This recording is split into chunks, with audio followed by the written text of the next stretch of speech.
Magandang araw ng Biyernes po mga bayang karerista. Magbibigay na po tayo ng tip, giya at impormasyon para sa araw na to, August 14, 2026. Tara!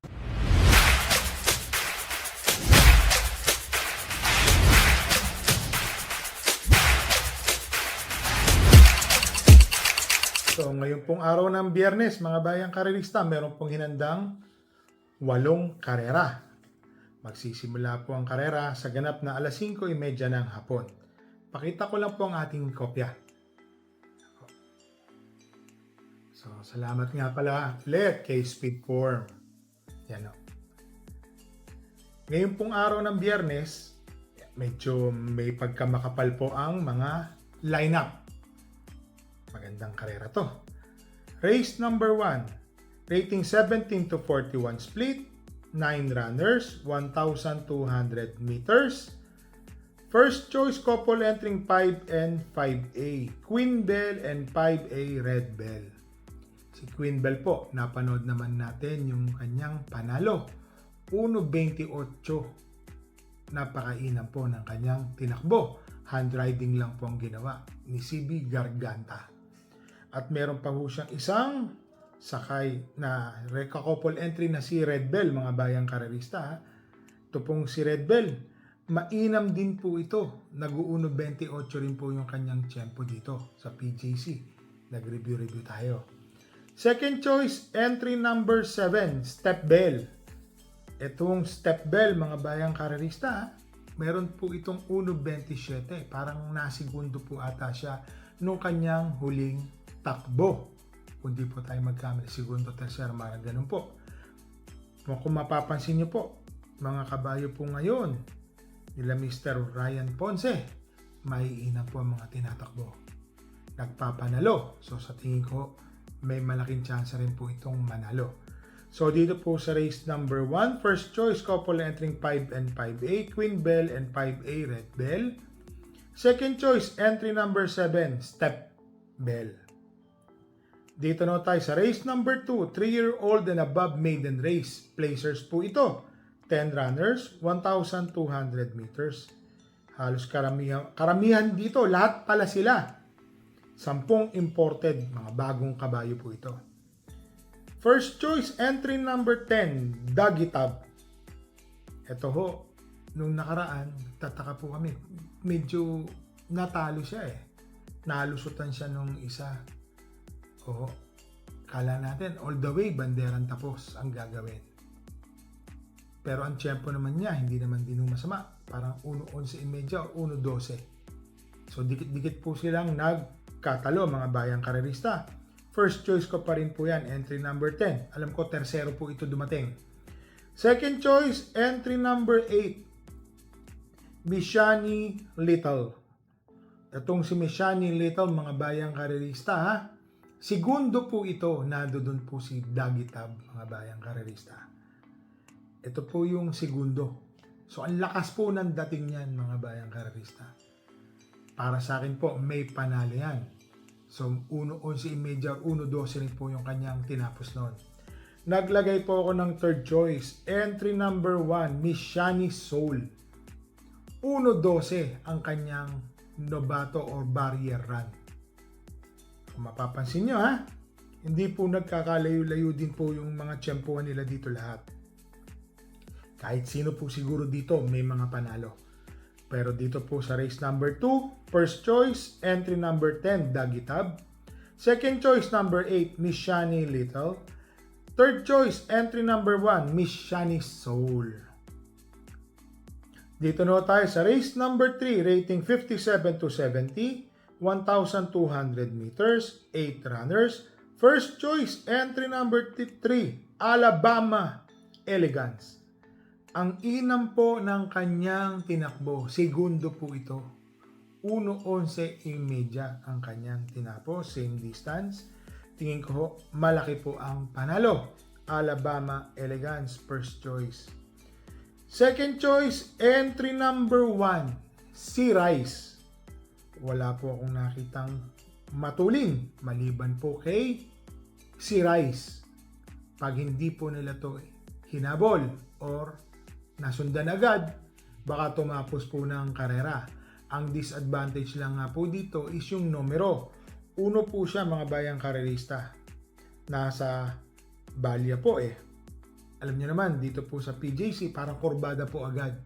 Pagdating po sa 1,200, kaya 2P na ganun eh. Yun po ang nakikita ko. Pero kung maire-rate po na maganda ni Jackie King Flores to, tingin ko malaki po ang panalo. Naglagay po ako ng third choice. Entry number 5, Tadeus. Kung sakaling magkakaroon po ng habulan sa unahan, alam naman natin si Tadeus, mga bayang karerista, may panalo po yan.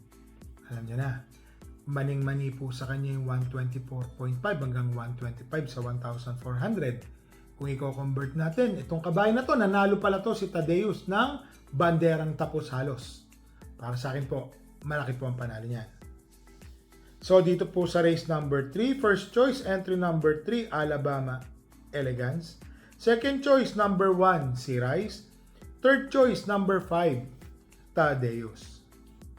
Dito na tayo sa race number 4, rating 17 to 41 split, 10 runners, 1,200 meters. First choice, Matuling Kabayo. Entry number 6, Word Isn't Enough. Maganda na po yung panahon ngayon, hindi na ganun kainit, lalo na gabi, nag-uulan. Tingin ko, pag tumigas ang pista, Word Isn't Enough, baka tumapos po ng karera. Medyo magaan din po ang kanyang magiging dala, apprentice rider. Second choice, entry number 8, Batang Morong. Ito, gumaganda po ang tempo, napapansin natin. From 130, nagwa 128.5 or 129. So, nag-uumento unti-unti. Kung mag-uumento po ito, kabayo na to, isa pa ho siya dito na horse to beat. Naglagay po ako ng third choice, entry number 10, I Love Mati. Maganda po yung kanyang numero, kalabas-labasan. Kaya na sinabi ko sa inyo, paglabas kasi gumagano yan, sabay tutupi. Tingin ko ho, kung makakasabay po ito, may panalo. So dito po sa race number 4, first choice, entry number 6, Word Isn't Enough. Second choice, number 8, Batang Morong. Third choice, number 10, I Love Mati. Dito na tayo sa race number 5, rating 42 to 56 split, 10 runners, 1,200 meters. First choice, Deremating Kabayo. Entry number 8, Wild is the Wind. Ito, tingin ko dito, gusto niya sa pista, may pagka matigas. Tingin lang ho natin yan. Sa 1,200 kasi mga bayang karerista, nung bago pa lang yung PJC, tsumechempa na ho ito ng 1.12, 1.12.5. Lalo na ngayon mga bayang karerista. Parang nakababa din po siya ng ratings. Tingin ko malaki po ang panalo. Second choice, entry number 3, Liquid Gold. Yan, ito. Unti-unti nag-uumento po ito. Nag-12 na po ito sa same distance na 1,200. So sa tingin ko ho, may panalo na po ito. Lalo na, uling takbo nito, nasigundo. Para sa akin to, pansama po yan. May panalo. Mukhang baka madihado po yan. Third choice, entry number 5, Be Kind. Kung di po tayo magkamali, dito ho din sa PJC, parang ito ho yung kabayang nanalong banderang tapos. Parang 1.25, 1.24.5. May kalakasan din po yung kanya nakalaban. Kung magagawa po niya yung ganong tiyempuhan, alam ko di bandera to eh. Baka mamaya, manalo po ito, baka madihado pa. Swerte po yung kwadra. Nagparati po nagpapanalo. Kwadra po ni ni Boss Toto Sibilia. Mainam na mga kabayo. So dito po sa race number 5, first choice, entry number 8, Wild is the Wind. Second choice, entry number 3, Liquid Gold. Third choice, number 5, Be Kind. So dito na tayo sa race number 6, rating 42 to 56 split, 10 runners, 1,200 meters. First choice, couple entering 3 and 3A. Graceful Gift and 3A Glorify. Yan o, si Glorify na segundo na. Ang inam po ng Chinempo, 1.11.30. And then Graceful Gift naman, nandoon yan mga bayang karerista. Tingin ko parehas pong may panalo to. Second choice, entry number 8, Blue Empress. Ito ho, nagagalingan po tayo dito sa kabayo na to. Yan o yun lang masasabi ko. Nagagalingan po kami dyan. Nakikita po yung mga kilos niyan umentado na umentado kada takbo. Pagbabalik po dito sa PJC, kasi dito po nagtumakbo yan sa MMTCI, tingin ko mag-uumento po ito. Pansama po yan. Naglagay po tayo ng third choice. Entry number 10. Fire Up Zeus. Ito ho. Bell Racing po ito, mga bayang karerista. Tingin ko malaki din po ang panalo ni Fire Up Zeus. Bakit to? 1-11 din po yung mga tinatapos sila. Hindi po sila nagkakalayo lahat dito Maliban na lang po sa mga huling, kasi ang kalkula po namin kung sino po yung nakakalaban. Malakas ba ang kalaban or mahina ang kalaban? Kahit kunyari mahina ang kalaban pero 1-11 siya, pag lumakas ang laban, nagbabago po yung mga tiyempuhan na yun. Yun po ang kalkula namin dyan. So dito po sa race number 6, first choice couple entry 3 and 3A, Gracious Gift 3A Glorify. Second choice number 8, Blue Empress. Third choice number 11, Fire Up Zeus. So dito na tayo sa race number 7, rating 57 to 70 split, 7 runners, 1,200 meters. First choice number 7, Windfall. Ang dami pong matulin dito. Si Windfall, pwede po yung sumunod ng tercero o kwarto pwesto. Baga sa striking distance ang tawag natin dyan. At batak po ito sa takbo. Meron po siyang mga takbo recently na nasisigundo, tercero. So always in the money. Tingin ko baka ito po ang malyamado, malaki po ang panalo. Second choice, ito talagang nakakabigla. Pagka PJC doblado. Entry number 3, Fields Amour. Bakit to? Pag sa MMTCI, kahit anong ikilos, itakbo. Hindi po ganun ka-impressive ang tinikilos niya. Pero dito po sa Philippine Jockey Club, doblado po ang kanyang kinikilos. So para sa akin po, may panalo at giant killer po yan, mga bayang karerista. Naglagay po tayo ng third choice, entry number 1, Kai. Iba naman din ito gumate. Para pong binabaril, mga bayang karerista Malay natin, makadihado, si Kai, tingin ko pansama. So dito po sa race number 7, first choice entry number 7, Windfall. Second choice number 3, Fields Amour. Third choice entry number 1, Kai. Dito na tayo sa race number 8, rating 17 to 41 split, 1,200 meters, 10 runners. First choice entry number 10, Malibu Bell. Nandoon na yan, nakakwarto na yan, mga bayang karerista. Kwarto, quinto, tercero, mapapansin niyo yung mga takbo. Parang testing na yun, mga bayang karerista. Pansama sa akin yan. First choice ko yan. Lalo na, pag naalala ko po yung nananalo to.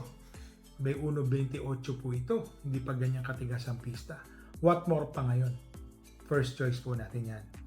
Second choice, Matuling Kabayo. Entry number 5, Sahib. Itong si Sahib, mga bayang karerista Pag hindi po nila to hinabol, meron din po itong 1.27.5 sa katawan.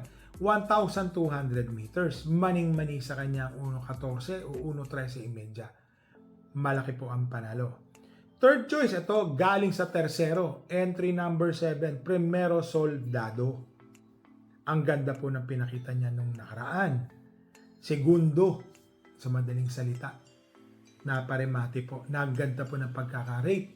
1.28 medya ang kanyang tinapos. Naglagay po ako ng tuldok o pang-apat. Entry number 8, Waray na Mayda pa. Bakit po siya nilagay na pang-apat? May takbo po itong nagbandera, nagulat ako Nametahan po siya, dikit Yun po. Yun po ang rason bakit po siya nilagay na pang-apat na pansama. Alam niyo naman tayo ang tinitignan natin, yung mga pumipigil sa likod, mga naggagalaw-galaw, biglang maganda kinilos, biglang ganun ang kinilos. Alam niyo na, pwede ho natin sama, baka makadihado po. So dito po sa race number 8, first choice entry number 10, Malibu Bell. Second choice entry number 5, Sahib.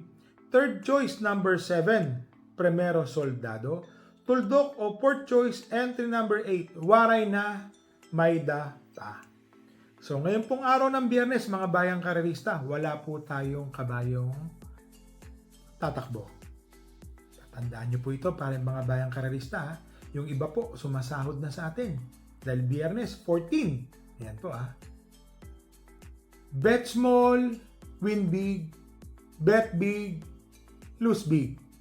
Magdala po tayo ng payong at tubig na mainom po. Happy racing po sa inyong lahat and stay safe.